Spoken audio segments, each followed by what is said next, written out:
Então, está feliz ainda? Sim. Abre comigo em Gênesis 1, versículo 26. Vamos começar do começo?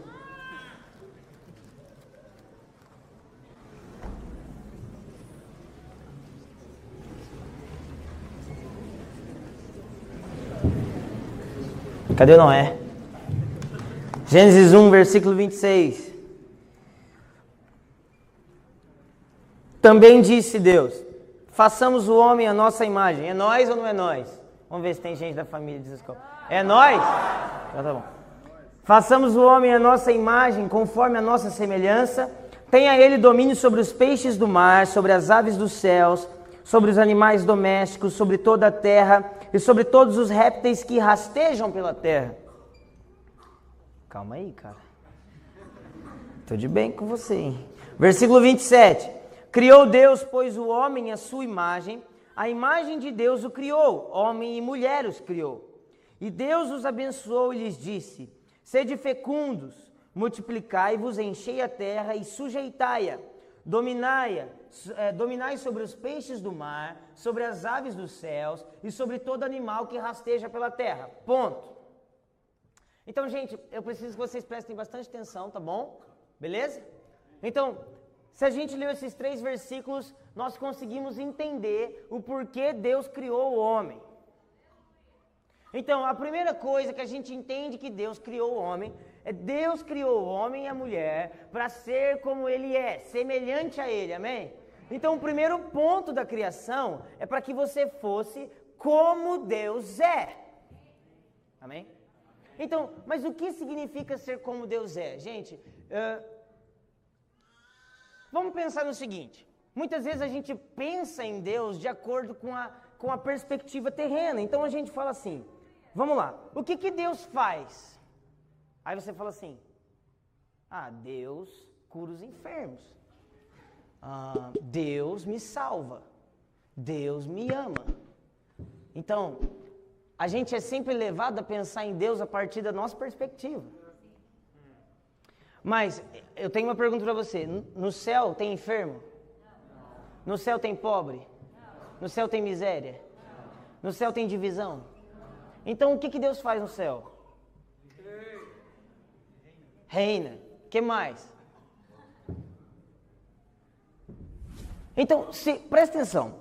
Se Deus nos criou para ser semelhantes a Ele, e no contexto em que o homem foi colocado, era semelhante ao de Deus, ou seja, um lugar perfeito. Vocês estão comigo mesmo?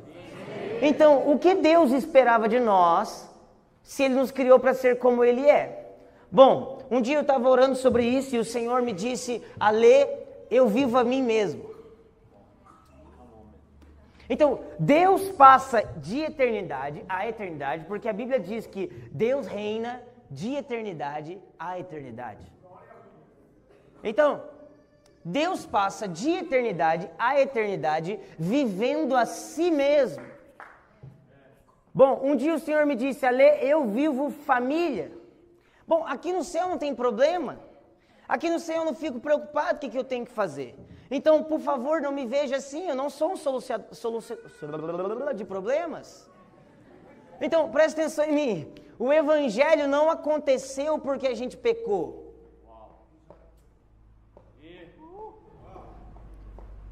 O evangelho não passou a ser porque o homem caiu. Alguém está comigo além do Arthur? Presta atenção. A Bíblia diz em Apocalipse, eis que vi um anjo e ele segurava o evangelho eterno. Se o evangelho é eterno, quer dizer que ele nunca foi criado e que ele sempre foi. John Piper tem um livro que chama que Jesus é o evangelho. Alguém está comigo? Então, se o evangelho não foi criado para solucionar os meus problemas, então eu não posso ver o evangelho como um manual de solucionar problemas. A perspectiva que eu tenho que viver é a perspectiva que Deus vive o evangelho. E Deus vive a Ele mesmo. Então, o que é ser semelhante a Deus? Desfrutar da mesma intimidade que Ele vive com Ele mesmo. Então, para que você foi criado? Você foi criado para desfrutar de intimidade que o próprio Deus experimenta com Ele mesmo. Jonathan Edwards, quem já ouviu falar dele? Tem um livro do John Piper que ele cita, o Jonathan Edwards, que é um livro chamado Pense. Estou citando muito o John Piper, né? Ele é meu avô, brincadeira. Presta atenção. Jonathan Edwards diz o seguinte, que o pai um dia teve tanto prazer nele mesmo, que gerou o filho. E o filho olhou para o pai, e o pai olhou para o filho, e eles tiveram tanto prazer um no outro, que o Espírito Santo apareceu. Mas nunca houve um tempo em que eles não fossem assim. E eles são coeternos e coexistentes. Ou seja, Arthur também, né? O que Deus faz? Deus vive Ele mesmo. Deus vive família. Então, os anjos vivem Deus. Quando a gente pensa que os anjos passam de eternidade cantando santo, bom, isso também pode ser literal, mas acima de tudo, quando você lê a respeito da história de Lúcifer, não quer dizer que Lúcifer ficava compondo canções, mas quer dizer que Lúcifer dele mesmo saíam canções, saíam adorações, porque a grandeza de Deus era tamanha que os anjos simplesmente se rendem a Deus. Então os anjos não vivem em adoração, os anjos vivem Deus. E por causa disso adoram. Vamos lá. Então a primeira coisa que você foi criado é para desfrutar de plena intimidade com Deus. Plena intimidade com Deus. Gente, isso já é o suficiente para você queimar o resto da sua vida. Deveria ser, pelo menos. Você já parou para pensar que Deus desfruta de plena intimidade e nós fomos criados para desfrutar da mesma coisa? A segunda coisa em que a gente consegue ver que o homem foi criado é para multiplicar. Certo? Então, você foi criado para viver uma plena intimidade e para multiplicar essa plena intimidade. Tudo o que fazemos nas nossas vidas, tudo, deve gerar em torno disso, cara. Presta atenção, deixa eu te falar uma coisa. E o que eu vou falar é perigoso, então presta atenção para você não me criticar depois.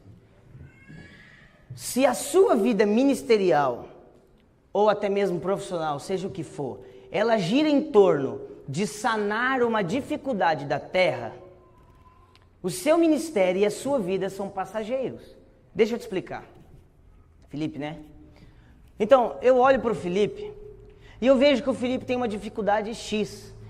Vamos supor que o Felipe, ele tem uma doença. Então eu crio um ministério para curar a doença do Felipe.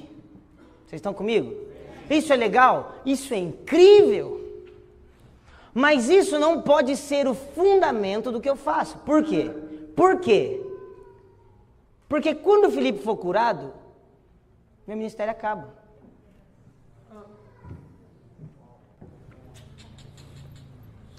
Então deixa eu te deixar mais prático. Se nós fundamentamos as nossas igrejas, vamos lá alguém, num fundamento que é sanar problemas da terra, a nossa igreja não é eterna. Mas a igreja tem que ser eterna, a igreja é eterna.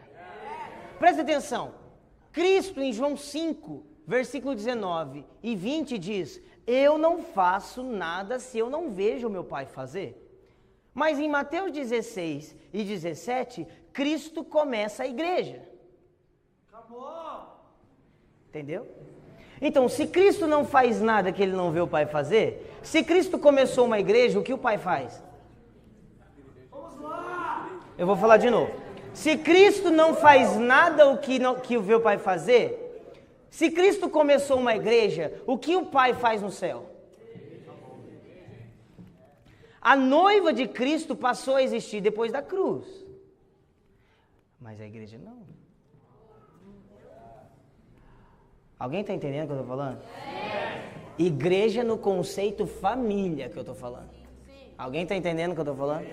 Então, o conceito família, ou seja, o conceito carral, ou seja, o conceito de estarmos todos aqui, agrupados em volta de Cristo, porque nós não estamos aqui agrupados em volta de uma pregação, pelo menos eu espero. Nós temos que estar aqui agrupados em volta de Cristo, amém? Esse conceito é eterno. Então, quando todas as coisas forem restauradas e todos os problemas forem sanados, o que faremos com os nossos ministérios se eles só servem para isso?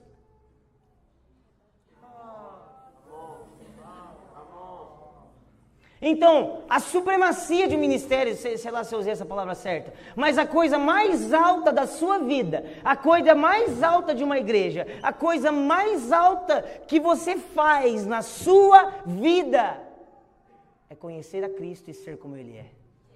Porque isso é eterno. Isso é o firme fundamento.